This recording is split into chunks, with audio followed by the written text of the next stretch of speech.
de 55 et tu arrives à le faire dans un sprint, ça veut dire que tu arrives à faire 55 éléments de poids 1. Et j'ai 15 lancers, c'est-à-dire que même si j'ai un miracle d'avoir tous les résultats des bons lancers sur le premier coup, j'en fais maximum 15. Alors, vos estimations, elle a été de 3 à 21. 21, oui. Voilà. Là, il y a un peu moins d'écart. Et sur 15 lancés, alors 15 fois 3, ça nous fait 45. soit le 9, au moins 2 par sprint, 1 de 21 et 1 de 13, ça rentre. 2 de 21, ça rentre. Alors, hein, c'est pas si mauvais dans l'écart. Ok? Mais c'est exprès, je vous induis à l'erreur. Comme ici, il y avait plus de gens formés CSM, j'ai dit, je vais les laisser, je l'ai même dit, il dit, eux, ils pensent comprendre, ils vont rater plus que vous. Mais là, après, hein, qu'est-ce que vous avez dans l'eau de Vermeil? Qu'est-ce que vous leur donnez à boire à ces gens? Elle me lance des dés, triple 6 en 2 coups, le double 6 direct, hein, le 1 et un 6 en 2 coups, c'est la folie. Alors quand j'arrive, je regarde les cours, je dis, ça marche pas. J'ai regardé, les gars, vous trichez. Puis là, je l'avais lancé les dés, j'ai dit, ok. Elle lance de nouveau, j'ai dit, ok, je comprends, toi, t'es malade. Je lance tous les dés. Puis là, il y a lui qui vient. Et pouf, du premier coup. Non, j'ai dit, toi, t'es malade. Et on s'est mis. Là, on a réussi à avoir un vrai développeur, hein, bras cassé. Voilà. Et là, on a commencé à avoir des mauvais résultats. Parce que sinon, c'était trop. Alors, mais même comme ça, même avec l'erreur, ils ont réussi à livrer 75% plus ou moins de la valeur, un peu plus, en 3 sprints. Ils ont raté l'estimation. L'estimation, la bonne estimation, si vous avez bien estimé, et vous avez bien estimé, il n'y a pas eu d'erreur d'estimation après, ça rentrait bien, les paniers de sprint se faisaient bien. Hein. Ils ont même eu l'opportunité de pouvoir bien réfléchir. Ils ont pris un peu plus de temps pour estimer que vous. Oui, je suis d'accord.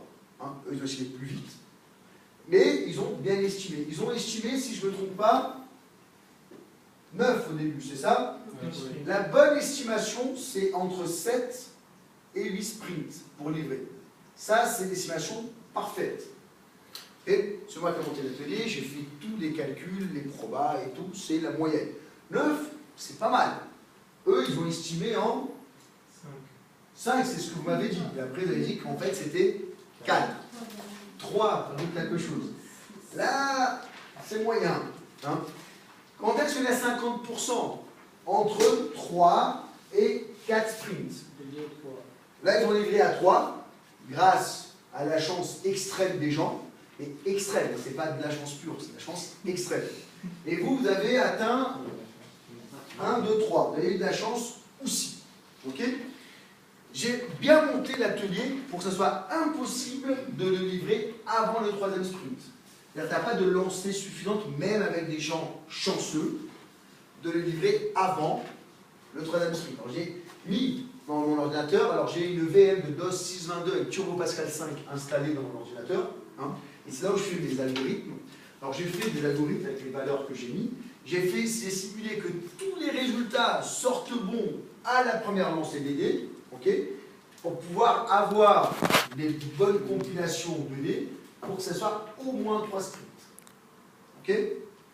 Un temps moyen, en termes de sprint, c'est 4-5 sprints que les gens vont mettre dans l'atelier. Normalement, le premier sprint, si vous l'aurez bien fait, eux, ils ont, je ne sais pas s'ils ont choisi par la business value ou pas. Hein, s'ils ont choisi par la business value, c'est pas bien. Vous avez choisi plus par retirer les risques. Alors, vous avez vu que le premier sprint, la montée de business value, elle est lente, c'est normal, on est en train d'apprendre. Alors ici, on a un bon graphe. Puis après, il y a un boom, parce que le PO commence à dire, voilà, on a la vélocité, on a compris c'est quoi, on commence à collecter de la business value. Et là, bon, ça ralentit un peu, parce que ça, c'est la sélection 1 des éléments. Là, on est rendu dans la sélection 2 et 3. Alors, ça va ralentir un peu, parce que, bon, ça prend un peu plus d'effort pour livrer la même quantité de valeurs.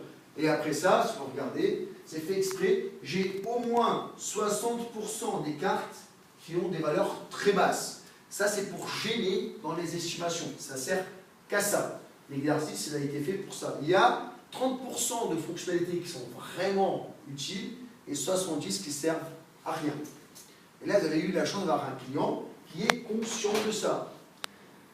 Ok? Qui est conscient de ça. Alors, ça donne la vue d'ensemble, ça vous permet de voir tout ce qui se passe. Il y a la préparation, il y a l'exécution. Dans la vraie vie, dépendamment des sociétés, il y a des sociétés où on n'a pas le choix. Il faut envoyer le code, même si tu as tous les robots de test automatisés, il faut l'envoyer dans un département spécialiste de QA. Principalement aéronautique, vous n'avez pas le choix, c'est obligatoire par la loi. Les banques, dépendant de certains pays aussi, c'est obligé par la loi. Même si tu as 100% de couverture de test, tu es obligé de l'envoyer dans une société externe qui fait que du QA pour faire du QA.